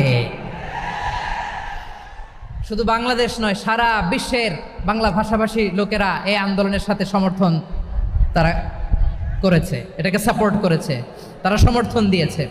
আমাদের ইউনাইটেড আরব আমিরাতের বাংলাদেশি ভাইয়েরা তারা সেখানে রাস্তায় নেমে এসেছিল, জানেন? ওইখানে ডেমনস্ট্রেশন করা যায় না, সেখানকার সরকার তাদেরকে যাবজ্জীবন দিয়েছিল। তখন আমাদের এই যে প্রধান উপদেষ্টা ডক্টর মোহাম্মদ ইউনূস সরাসরি G2G বলে, এটারে G2G, government to government, G2G, উনি চিঠি লিখলেন যে তাদেরকে, ইউর হাইনেস, হে সম্মানিত আমির, আপনি আমার এই চিঠির কারণে আমার সম্মানে এই 53 জন বাংলাদেশিকে মাফ করে দেন। এই চিঠির বদৌলতে বেকসুর খালাস পেয়ে গিয়েছিল আমাদের ভাইরা, জানেন না এই ঘটনা আপনারা? তাহলে গভর্নমেন্ট টু গভর্নমেন্ট চিঠি দেওয়া হয়। 7ম হিজরিতে বিষ্ণু ইসলাম সব সুপার পাওয়ারের কাছে চিঠি দিলেন, রোমান সম্রাটের কাছে, পারস্য অধিপতির কাছে, মিশরের অধিপতির কাছে, সবার কাছে চিঠি লিখলেন। চিঠির ভাষা ছিল এরকম, মিন মুহাম্মাদিন রাসূলিল্লাহ ইলা মুকাওকিস আযীমিল কিবত, মুহাম্মদ রাসূলুল্লাহর পক্ষ থেকে মিশরের বাদশার কাছে, আসলিম তাসলাম, ইসলাম মানো শান্তিতে থাকবা, সালামুন আলা মান ইত্তাবা আল হুদা, শান্তি তার জন্য যে হেদায়েতের অনুসরণ করে। সুবহানাল্লাহ পড়েন। তো এই চিঠি অনেকে ভালোভাবে রিসিভ করেছে, অনেকে এই চিঠি পাওয়ার পরে নবীর কাছে আবার ইন রিটার্ন উপহার পাঠিয়েছে। কি পাঠিয়েছে? উপহার। মিশরের বাদশাহ মুকাওকিস তিনি বিশ্বনবীকে বিশাল এক উপহারের ডালি পাঠিয়েছেন। মিশরের বাদশাহ মুকাওকিস ছিলেন ধর্মে খ্রিস্টান। লালমনিরহাটের ভাইয়েরা আওয়াজ করে বলেন, মিশরের বাদশাহ ধর্মে কি ছিল? খ্রিস্টান। কি উপহার দিয়েছিল আমার নবীকে? শুনতে মনে চায়? আওয়াজ নাই লালমনিরহাটের গলায়, শুনতে মনে যায়? 1000 স্বর্ণমুদ্রা, 1000 স্বর্ণমুদ্রা। 2টা খ্রিস্টান দাসী, একজনের নাম মারিয়া বিনতে শামউন আল কিবতিয়া, আরেকজনের নাম সিরিন বিনতে শামউন আল কিবতিয়া। একজন খ্রিস্টান দাস 20 থান কাপড় জামা বানানোর জন্য, আমরা নবী যেন সেলাই করে জামা বানাতে পারে এজন্য 20 থান কাপড়, 20 থান ফাইন গার্মেন্ট, সুবহানাল্লাহ পড়বেন না? এরপরে একটা গাধা যেটার নাম ছিল উফাইর, আর একটা খচ্চর, এটার নাম ছিল দুলদুল। খচ্চর চিনেন? গাধা আর ঘোড়ার ক্রসিংয়ে যে প্রাণীটা দুনিয়াতে আসে ওটার খচ্চর বলে। তো এই যে সুপার পাওয়ার খ্রিস্টান বাদশার কাছে নবী চিঠি লিখলেন, ওই খ্রিস্টান বাদশাহ আমার নবীকে উপহার দিল। বিশ্বনবী এই উপহারগুলো সানন্দে গ্রহণ করেছে। সুবহানাল্লাহ পড়বেন না? তাহলে অমুসলিম কেউ যদি আপনাকে উপহার দেয়, হালাল উপহার হলে আপনি গ্রহণ করতে পারবেন। অনুরূপভাবে পারস্যের বাদশাহ, রোম সম্রাট বিশ্বনবীকে উপহার পাঠিয়েছেন, আমার নবী সবগুলো উপহার গিফট গ্রহণ করেছেন। সুবহানাল্লাহ বলেন। তাহলে প্রিয় লালমনিরহাট আওয়াজ করে বলুন, ইসলাম কি ন্যারো মাইন্ডেড রিলিজিয়ন না ব্রড মাইন্ডেড? আম্মাজান আয়েশার কাছে মাসালা জানতে চায় মেয়েরা, হে আম্মাজান, অগ্নি উপাসকেরা তাদের ঈদের দিন নওরোজের সময় আমাদেরকে পাখি দেয়, নেওয়া যাবে? উনি বললেন, ওরা জবাই করে দিলে নেওয়া যাবে না, কিন্তু ওরা যদি ফলমূল এরকম খাবার দেয় এগুলো নেওয়া যাবে। তার মানে অমুসলিমদের দেয়া উপহার এটা গ্রহণ করা যায়। সুবহানাল্লাহ বলেন। শুধু তাই নয়, বিষ্ণু ঈসা ইসলাম অমুসলিমদের সাথে আর্থিক লেনদেনও করেছেন, ফিনান্সিয়াল ডিলিং করেছেন। অমুসলিমদের সাথে প্রয়োজনে আপনি ফিনান্সিয়াল ডিলিং করতে পারবেন। আমরা প্রায় দেখি বাজারের মিষ্টির দোকানগুলো আমার হিন্দু ভাইদের। লালমনিরহাটে মিষ্টির দোকান, দইয়ের দোকান কারা চালায়? হিন্দুরা চালায় না। তারপরে যে বারবার সব চুল কাটে যে নাপিত, অধিকাংশ নাপিতের দোকানে কারা? আমার হিন্দু ভাইরা। তা আপনি চুল কাটতে পারবেন কিনা বলেন? পারবেন। তার দোকান থেকে দই মিষ্টি কিনতে পারবেন কিনা? হ্যাঁ, আমার মুসলিম ভাইয়ের দোকান থাকলে ওইটারে আমি বেশি প্রায়োরিটি দিব, ঠিক কিনা? কিন্তু যদি তাদের সার্ভিস নিতে চান, প্রোডাক্ট নিতে চান, পারবেন। তার দলিল সহিহ বুখারী, আম্মা জান আয়েশা রাদিয়াল্লাহু তাআলা আনহা বলেন, ইশতারা রাসূলুল্লাহ সাল্লাল্লাহু আলাইহি ওয়াসাল্লাম মিন ইয়াহুদিয়িন তুআমান ওয়া রাহানাহু দিরআহু মিন হাদিদ। রাসূল সাল্লাল্লাহু আলাইহি ওয়াসাল্লাম এক ইহুদির কাছ থেকে, কার কাছ থেকে? সবাই বলে নাই, কার কাছ থেকে? আমার নবী, পেয়ারা নবী এক ইহুদির কাছ থেকে জব কিনেছিল, জব, বার্লি, যেটা দিয়ে রুটি বানায়। ওই জবের দাম দেওয়া টাকা পয়সা নবীর কাছে ছিল না, ফলে নবী ওনার একটা পোশাককে মর্গেজ রেখেছিলেন, মর্গেজ, বন্ধক, যে এখন এটার দাম দিতে পারবো না, কয়েক কেজি বার্লি নিয়ে যাই আর বন্ধক হিসেবে আমার জামাটা রেখে গেলাম, যেই দিন দাম দিব ওই দিন জামাটা ছুটায় নিয়ে যাব। সুবহানাল্লাহ পড়বেন না? বাকিতে নিছিলেন, বাকিতে। দিরআহু মিন হাদিদ, লোহার তৈরি বর্ম, মানে যুদ্ধের পোশাক, লোহা দিয়ে বানানো। বিষ্ণুনবী বললেন, কয়েক কেজি জব দাও, টাকাটা পরে দিব, এখন টাকা নাই, বন্ধক হিসেবে, মর্গেজ হিসেবে আমার জামা রেখে গেলাম, যখন টাকা দিব জামা ছুটায় নিব। আওয়াজ করে বলতে হবে সুবহানাল্লাহ। এ থেকে বোঝা গেল অমুসলিমদের সাথে ফিনান্সিয়াল ডিলিং করা যায়, অর্থনৈতিক লেনদেন করা যায়, কেনাবেচা করা যায়, প্রোডাক্ট কেনা যায়। এমনকি আমাদের মসজিদে নববীতে বারান্দায় আপনারা একটা অটোমেটিক ফ্লাইং আমব্রেলা দেখছেন? সূর্য যখন বাড়ে মসজিদে নববীর বারান্দায় ইয়ার্ডের মধ্যে অটোমেটিক্যালি কিছু আমব্রেলা আছে, সাঁ করে খুলে যায়, আর সূর্যের তাপ লাগে না। আবার সন্ধ্যাবেলায় এই আমব্রেলাগুলো ওরা ক্লোজ করে ফেলে, দেখেন নাই না? দেখছেন? এই মসজিদে নববীকে সর্বোচ্চ উন্নত মানের কনস্ট্রাকশন ইনফ্রাস্ট্রাকচারে ডেভেলপ করার জন্য কর্তৃপক্ষ কিছু অমুসলিম ইঞ্জিনিয়ারের, ডিজাইনারের সহায়তা নিয়েছিল। সুবহানাল্লাহ বলেন। কোন দলিলের ভিত্তিতে? এই দলিলের ভিত্তিতে যে বিষ্ণু ঈসা ইসলাম অমুসলিমদের সাথেও লেনদেন করেছেন। আওয়াজ করে বলতে হবে আল্লাহু আকবার। শুধু তাই নয়, ইন কেস অফ ইমার্জেন্সি, প্রয়োজনে ইসলামের খাতিরে, ইসলামকে সামনের দিকে এগিয়ে নিয়ে যাওয়ার জন্য অমুসলিমদের সাপোর্ট নেওয়া জায়েজ আছে। সুবহানাল্লাহ বলেন। অমুসলিমদের সাপোর্ট নেয়া, তাদের থেকে অর্থ নেয়া, পলিটিক্যাল সাপোর্ট, পলিটিক্যাল অ্যাসাইলাম নেওয়া জায়েজ আছে। আমাদের অনেক বিশ্ববরেণ্য দায়ীরা আমেরিকায় অস্থায়ীভাবে অ্যাসাইলাম নিয়ে থাকে, নিজের দেশে গেলে ফাঁসিতে ঝুলাই দিবে। যুগ যুগ ধরে দায়ীদের উপরে এরকম অত্যাচার আর নির্যাতন আছে না নাই? মিশরের অনেক দায়ীরা পাশ্চাত্যে যেয়ে থাকে, এই যে তারা পলিটিক্যাল অ্যাসাইলাম নিয়ে থাকে, রাজনৈতিক আশ্রয়, এটা জায়েজ আছে না? এটা যে জায়েজ আছে তার প্রমাণ স্বয়ং বিশ্বনবী সাল্লাল্লাহু আলাইহি ওয়াসাল্লাম পলিটিক্যাল সাপোর্ট নিয়েছিলেন অমুসলিমদের কাছ থেকে। সুবহানাল্লাহ বলেন। খুব মজাদার একটা ঘটনা, শুনবেন? আপনাদের আগ্রহ দেখে তো মনে হয় না শোনার ইচ্ছা আছে। আছে আছে, গলায় জোর আছে। লিল্লাহি তাকবীর, লিল্লাহি তাকবীর, নারে তাকবীর। মাশাআল্লাহ।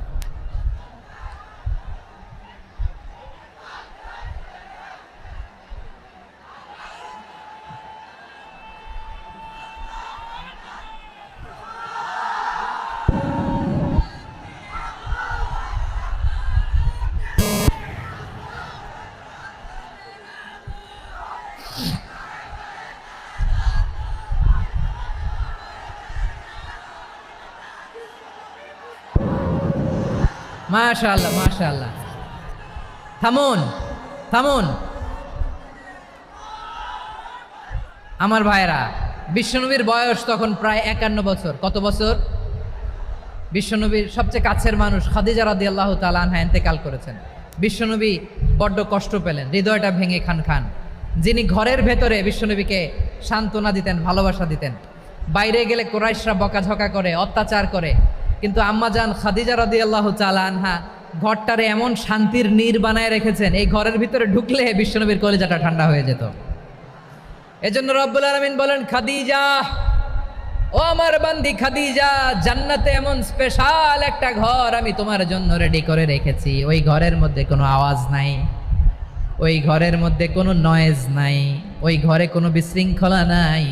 কারণ মক্কার জমিনে আমার নবী কুরাইশদের বিশৃঙ্খলা, নয়েজ আর ঝামেলাগুলোকে উপেক্ষা করে যখন তোমার ঘরের ভিতরে ঢুকতো, ঘরটারে তুমি শান্তির নীর, ঠান্ডা, নীরব, নিস্তব্ধ, নিঝুম আর শান্তির নীর বানিয়ে রেখেছ।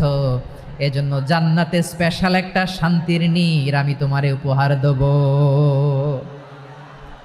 ওই প্রিয়তমা স্ত্রী খাদিজা ইন্তেকাল করলেন, বিশ্বনবীর হৃদয় ভেঙে খান খান। আবার ওনার চাচা আবু তালেব ইন্তেকাল করলেন, যিনি পলিটিক্যাল শেল্টার দিতেন নবীকে। কে দিতেন? আবু তালেবের ভয়ে, বিশ্বনবীর এই চাচার ভয়ে কোনো মুশরিক নবীর গায়ে হাত দেওয়ার সাহস পায় নাই। এখন স্ত্রীও নাই, চাচাও নাই, নবীকে আশ্রয় দেওয়ার কেউ নাই। নবীর চারদিকে অন্ধকার, নবী এখন কই যাবেন? আমার পেয়ারা নবী নতুন স্টেশন খুঁজতেছেন, নতুন দাওয়াতি প্ল্যাটফর্ম খুঁজতেছেন। তিনি যায়েদ বিন হারেসা রাদিয়াল্লাহু তাআলা আনহুকে নিয়ে মক্কার পাশের একটা নেইবরিং সিটি তায়েফে চলে গেলেন। কোথায় চলে গেলেন? লালমনিরহাটের ভাইয়ের আওয়াজ করে বলেন, কোথায় গেলেন? তায়েফে চলে গেলেন দিনের দাওয়াত দেওয়ার জন্য। কি দেওয়ার জন্য? নাকি জমি কিনতে গেছিলেন? জমি কিনতে, দুনিয়ার যশ খ্যাতির জন্য, নিজের কোনো লাভের জন্য? তায়েফবাসীদেরকে জাহান্নামের আগুন থেকে বাঁচানোর জন্য। আওয়াজ করে বলতে হবে, ঠিক কিনা? বিশ্বনবী বিশাল মরুপথ, পাহাড়ি পথ পাড়ি দিয়ে তায়েফের মরুজমিনে গেলেন কোরআনের দাওয়াত নিয়ে, ইমানের দাওয়াত নিয়ে।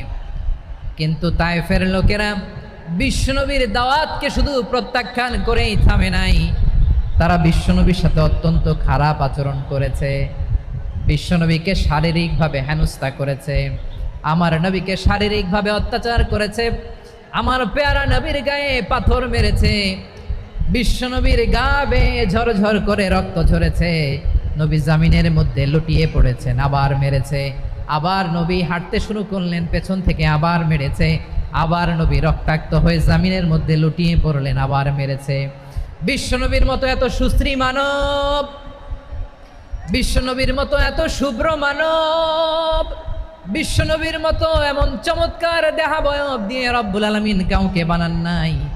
এরকম চমৎকার মানুষটাকে তারা তায়েফের ওই জামিনে রক্তাক্ত করেছে। বিশ্বনবী দুনিয়ার কোনো স্বার্থের জন্য সেখানে যান নাই, নিজের কোনো লাভের জন্য, প্রাপ্তির জন্য যান নাই, তায়েফবাসীদের জাহান্নামের আগুন থেকে বাঁচাতে গিয়েছেন। ঠিক কিনা বলেন? খেয়ে না খেয়ে দিন প্রচারের কাজে নিজেকে দিয়েছ বিলিয়ে, তায়েফের কাফিরেরা চিনল না সে আলো, দুষ্ট ছেলেদের পিছু দিল লেলিয়ে, পাথরের আঘাতে ক্ষত বিক্ষত হয়ে সারা শরীর থেকে রক্ত ঝরে। হে রাসূল তোমাকে ভুলি আমি কেমন করে, হে রাসূল তোমাকে ভুলি আমি কেমন করে। পারেন না আপনারা? ধরুন আমার সাথে, হাজার ব্যথা বেদনার পরে ফিরে আসনি তুমি আপন ঘরে, দিনের আলো তুমি ছড়িয়ে দিতে চলে গেলে মদিনায় মক্কা ছেড়ে। হে রাসূল তোমাকে ভুলি আমি কেমন করে, হে রাসূল তোমাকে ভুলি আমি কেমন করে। ঠিক কিনা বলেন? প্রিয় ভাইরা, তায়েফের ছেলেরা নবীকে রক্তাক্ত করলো। আমার নবী কই যাবে? কই যাবে? মক্কায় জায়গা নাই, তায়েফে জায়গা নাই। তায়েফ থেকে ভারাক্রান্ত মন নিয়ে আমার নবী মক্কায় ফিরে আসলেন। বিশ্বনবী মক্কায় ঢুকতে পারেন না। মক্কার মরুভূমির দিকে তাকিয়ে, উপত্যকার দিকে তাকিয়ে বিশ্বনবী ধা ধা করে কাঁদেন, ঝরঝর করে নবীর চেহারা মোবারক থেকে চোখের পানিগুলো বেয়ে বেয়ে পড়ে। আমার জন্মস্থান, আমার শৈশব, কৈশোর, যৌবন কেটেছে এই মক্কায়, আমার এলাকায় আমি ঢুকতে পারি না। বিশ্বনবী মক্কার অনতি দূরে দাঁড়িয়ে জায়েদকে পাঠালেন, জায়েদ যাও দেখো কেউ আমাকে সাপোর্ট করার মতো আছে কিনা, যাও অমুকের কাছে যাও। জায়েদ গেলেন, তারাও প্রত্যাখ্যান করে ফিরিয়ে দেয়। বিশ্বনবী বললেন যাও অমুক লোকের কাছে যাও, তিনিও প্রত্যাখ্যান করে ফিরিয়ে দিলেন। কেউ বিশ্বনবীকে আশ্রয় দিতে রাজি হয় না। নিজ জন্মভূমিতে বিতাড়িত বিশ্বনবী, সর্বশেষ বিশ্বনবী বললেন যাও মুতঈম ইবনে আদির ঘরে যাও। মুতঈম ইবনে আদি মুশরিক, তার কাছে যাও। গেলেন, মুতঈম ইবনে আদি রাজি হয়ে গেল। সুবহানাল্লাহ বলেন। দেখেন অনেক বিপদের সময়ও আমি নিজে সাক্ষী, সামাজিকভাবে রাজনৈতিকভাবে কত ঝঞ্ঝা, কত ষড়যন্ত্র, কত কনস্পাইরেসি পাড়ি দিয়ে আমাদেরকে সামনে এগিয়ে যেতে হয়। এই শত্রুদের ভেতরেও একজনকে দাঁড় করিয়ে দেয় যে আল্লাহর কোরআনের জন্য রেডি হয়ে যায়। পড়েন সুবহানাল্লাহ। মুতঈম ইবনে আদি, আল্লাহ তার মনকে নরম করে দিলেন। মুতঈম বলে মুহাম্মদ আমি তোমাকে আশ্রয় দিব। তার দুই ছেলেকে পাঠালেন, যাও খোলা তলোয়ার নিয়ে, স্কট দিয়ে, গার্ড অফ অনার দিয়ে মুহাম্মদকে মক্কায় ঢুকাও আর বলো আমি আমান দেব। আমান কি দিব? আমান মানে সিকিউরিটি, নিরাপত্তা। সিকিউরিটি ছাড়া, আমান দেওয়া ছাড়া কেউ থাকতে পারতো না মক্কায়। দুই ছেলে বিষ্ণু ঈসা ইসলামকে নিয়ে আসলো। নবী কাবার চারদিকে তাওয়াফ করলেন, নামাজ পড়লেন। আবু জাহেল, উতবা, শাইবা, ওয়ালিদ ইবনে মুগীরা সবাই দেখে, কেউ কিছু করতে পারে না। কারণ মুতঈম ইবনে আদি ঘোষণা দিয়েছেন আমি মুহাম্মদকে আমান দিয়েছি, মুহাম্মদের গায়ে যেন কেউ স্পর্শ না করে। আওয়াজ করে পড়েন সুবহানাল্লাহ। নবীর এই বিপদকালে মুহূর্তে মুতঈমের হৃদয়টারে নরম করে দিল কে? আচ্ছা লালমনিরহাটের ভাইয়েরা বলেন, এই মুতঈম কি মুসলিম ছিল না মুশরিক? সবাই বলতে হবে মুসলিম না মুশরিক? তাহলে মুশরিকের কাছ থেকে নবী পলিটিক্যাল অ্যাসাইলাম, আধুনিক রাষ্ট্রবিজ্ঞানের ভাষায় পলিটিক্যাল অ্যাসাইলাম যেটাকে বলে, রাজনৈতিক আশ্রয়, উনার আমান বা নিরাপত্তার এই ঘোষণায় তিনি মক্কায় ঢুকলেন। যতদিন নিরাপত্তা ছিল ছিলেন। মুতঈম যখন মারা গেল বিষ্ণু ঈসা ইসলাম হিজরত করে মদিনায় চলে গেলেন। সুবহানাল্লাহ। কিন্তু মুতঈম যে বিশ্বনবীর উপকার করছে এটা বিশ্বনবী ভুলে নাই। আমাদের অনেকে আছে উপকার করার পরে আর খেয়াল থাকে না, খাওয়ার পরে গলা দিয়ে নামলে আর খেয়াল থাকে না। এরকম আছে না নাই? আমার নবী ভুলে নাই। বদরের প্রান্তরে 70 জন কাফেরকে যখন বন্দি করে বিশ্বনবীর সামনে হাঁটু গেড়ে দাঁড় করানো হলো, বসানো হলো, 70 জন কাফের। কয়জন? বিশ্বনবী তাদের দিকে তাকিয়ে বললেন, সহিহ বুখারীর বর্ণনা, লাউ কানাল মুতঈম ইবনে আদি হাইয়ান সুম্মা কাল্লামানি হাউলাইন নাতনা লা তারাকতুহুম লাহু। বদরের প্রান্তরে 70 জন বন্দি কাফিরের দিকে তাকিয়ে আমার নবী বললেন, আজকে মুতঈম ইবনে আদি যদি বেঁচে থাকতো আর তোমাদের 70 জনের ব্যাপারে যদি মুতঈম এক বাক্যে একটা সুপারিশ করতো, তার সম্মানে আজকে তোদের সবাইকে আমি মাফ করে দিতাম। সুবহানাল্লাহ নাই? ওই যে চিল্লাচিল্লি যে কথা বোঝে নাই, কোন জিনিস মিস করছে ওরা নিজেরাও বোঝে নাই। বিশ্বনবী মুতঈমের এই সাহায্যের কথা বলে নাই।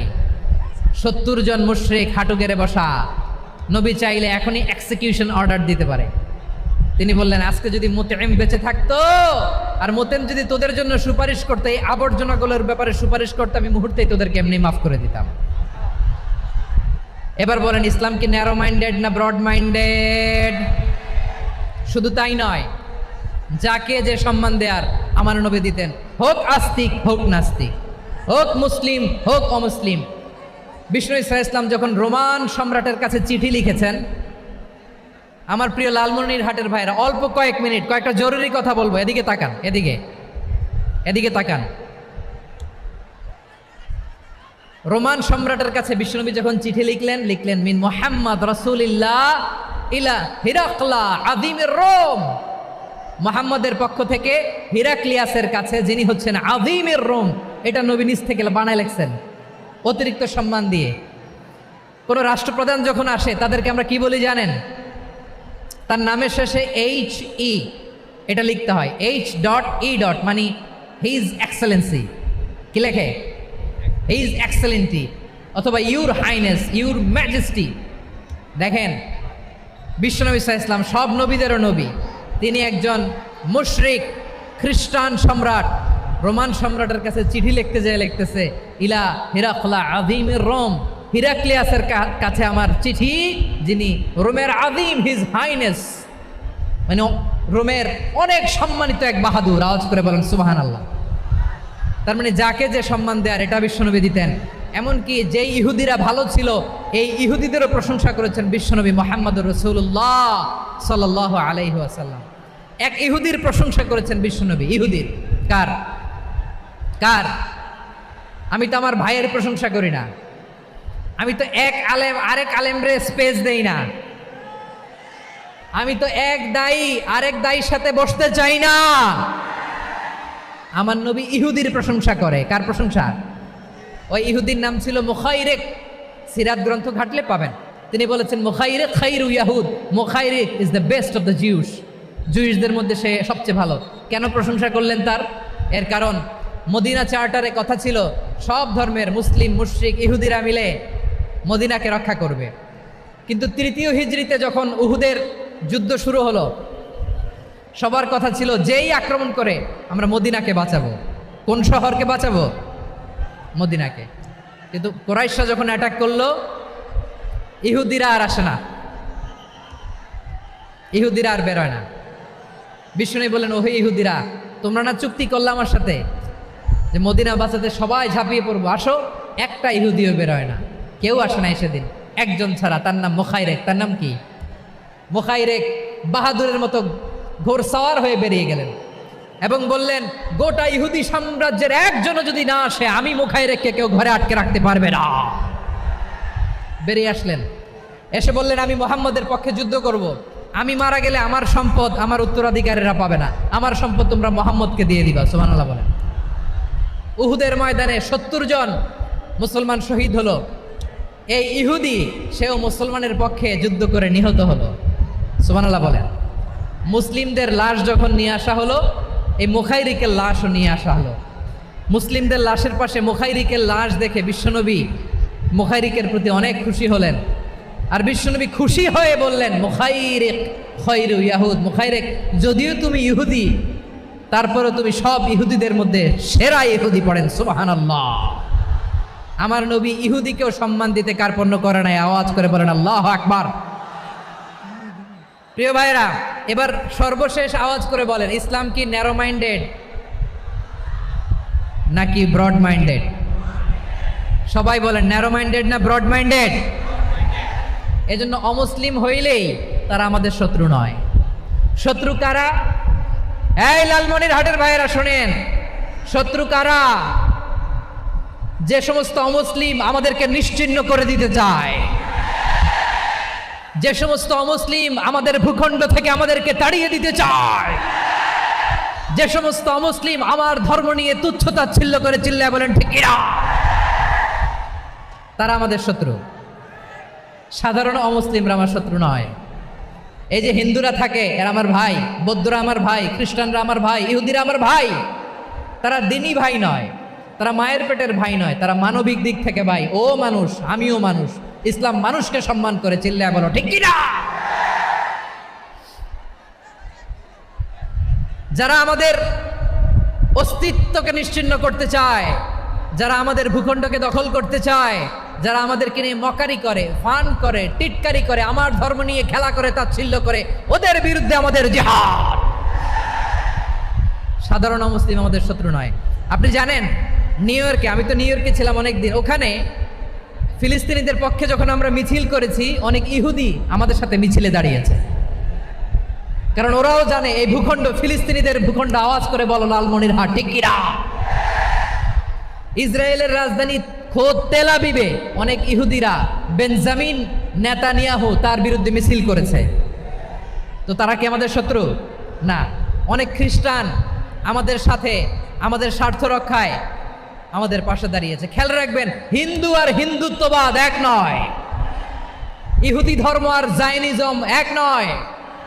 জায়নিজমের বিরুদ্ধে আমাদের সংগ্রাম, আমাদের জেহাদ, চিল্লায় বলেন ঠিক কিনা। এই যে ফিলিস্তিনের ভাইরা, তারা তাদের স্বাধীনতা সংগ্রামের জন্য লড়াই করছে, করে যাচ্ছে, আমরা এটাকে সমর্থন জানাই, চিল্লায় বলো ঠিক কিনা।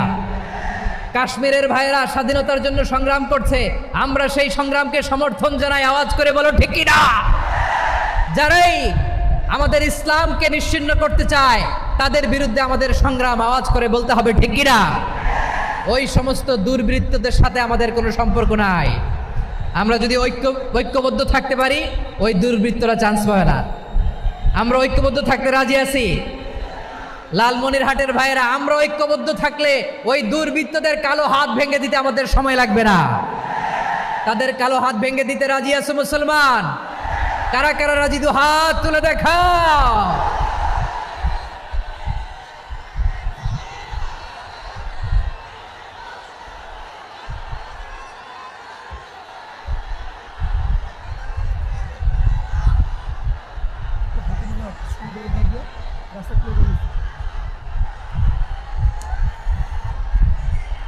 আমার প্রাণপ্রিয় লালমনিরহাটের ভাইয়েরা, শত্রু কাফের আর অশত্রু কাফেরের মধ্যে পার্থক্য আছে না নাই?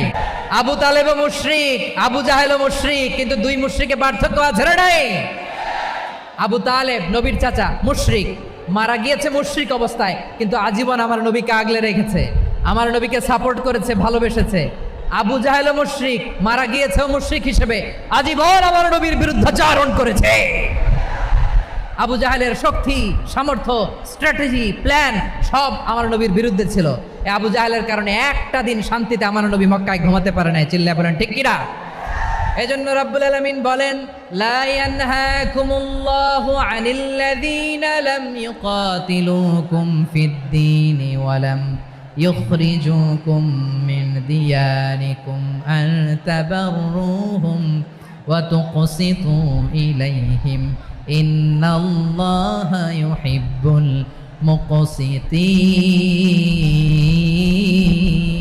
মুকসিতিন। আল্লাহ বলে, গোলামেরা শোনো শোনো, যে সমস্ত অমুসলিম তোমাদের সাথে ধর্মযুদ্ধে লিপ্ত হয় না, তোমাদের বিরুদ্ধে যে সমস্ত অমুসলিম অস্ত্র ধরে না, যে সমস্ত অমুসলিম তোমাদেরকে তোমাদের জন্মস্থান থেকে, ভূখণ্ড থেকে তাড়িয়ে দেয় না, তাদের সাথে ভালো আচরণ করতে আমি আল্লাহ নিষেধ করি নাই। তাদের সাথে সদাচরণে কোনো নিষেধাজ্ঞা নাই, বরং তাদের সাথে সদাচরণ করো, এটাই আমি আল্লাহ চাই। তাহলে আমার যে অমুসলিমরা আমাদের সাথে শত্রুতা করে না, তুচ্ছতাচ্ছিল্য করে না, আমাদের ভূমি থেকে আমাদেরকে উচ্ছেদ করতে চায় না, আমাদের বিরুদ্ধে অস্ত্র ধরে না, ওই অমুসলিম ভাইদের সাথে আমাদের কোনো দ্বন্দ্ব আছে? কোনো বিরোধ আছে? বরং আছে ভালোবাসা। বরং আছে কি? এই ভালোবাসা দিয়েই আমরা বিশ্ব জয় করব। রাজি আছে মুসলমান? আমাদের পুঁজি ভালোবাসা। আমাদের পুঁজি কি? এবার আওয়াজ করে বলেন, আমার এই পুরো আলোচনা থেকে the religious coexistence, peaceful coexistence, শান্তিপূর্ণ সহাবস্থান, কমিউনাল হারমোনি, এই সাম্প্রদায়িক সম্প্রীতি, এই আলোচনা থেকে কি বুঝলেন? ইসলাম কি ন্যারো মাইন্ডেড না ব্রড মাইন্ডেড? এই ব্রড মাইন্ডেড হৃদয় নিয়ে, ভালোবাসা দিয়ে আমরা বিশ্ব জয় করতে চাই। রাজি আছেন? আল্লাহ কবুল করুক, আমরা সবাই পড়ি আমিন।